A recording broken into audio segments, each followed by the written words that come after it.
And so that was I think a very particularly and funny point that I thought he was trying to make a point of like, oh please, keep your distance. but he was actually saying, well,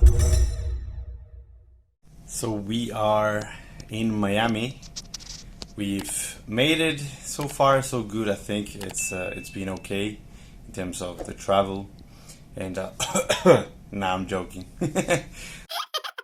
But I'm feeling well, and there's probably a lot of thoughts and a lot of things that I've started to realize that I'm thinking about, that they're going through my head, and there are plenty of topics and plenty of questions that I'm sure that a lot of people have, that I've had myself as well, and that I want to be answering along as well in the next couple of videos in detail. But I just wanted to share a little bit of my experience so far when it comes to getting on a plane, flying, and actually reaching the US. I think initially I was very skeptic to some point, like the fact that traveling or doing that during this time is actually something bad or something irresponsible. And while I do have that feeling of responsibility to a certain extent, maybe I was carrying a little bit too much of that. And so it's been interesting to see how people act, how people think, and how they are behaving, especially during these times. It's over a year now that this whole lockdown and things about pandemic has been happening. So I think that the behavior of people has been evolving as well and changing a long time, to the point that maybe people really get tired and then they just kind of just don't care anymore. But there was a part that I thought was pretty interesting, particularly arriving to the airport in the US.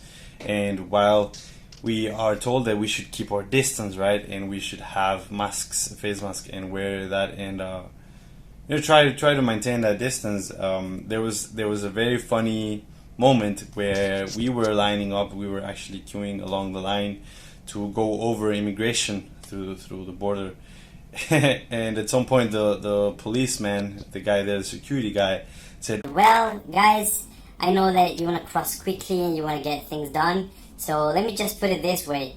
You've spent already for the past 2.5 hours, you spent a lot of time close to a stranger sitting in the plane. So it doesn't really matter at this point if you stick to that person closely right now, so we can make the line shorter, we can identify everyone, and you can hopefully cross faster. And so that was I think a very particularly and funny point that I thought he was trying to make a point of like, oh please, keep your distance, but he was actually saying, well, you've already, it doesn't really make sense. You've already been close to someone for the past 2.5 hours in the plane, so might as well just do it for another 15 minutes so you can hopefully cross the border quickly, and then just go ahead and get your shot, your vaccine, whatever it is that people are traveling for, which looks like it is one of the reasons why a lot of people are coming to the US, and it is starting to look like a business. Pretty good way of bringing people as well, tourism, and getting them shot. And of course, to a certain extent, it depends on the way that people are traveling, but bringing money to the economy and to the country. So this is one of the thoughts that I wanted to share. And I think in terms of the details of what I was thinking about the traveling, what it was in the airplane, and plenty of other stuff, I'll be also sharing with you. And that's kind of it for now. So yeah.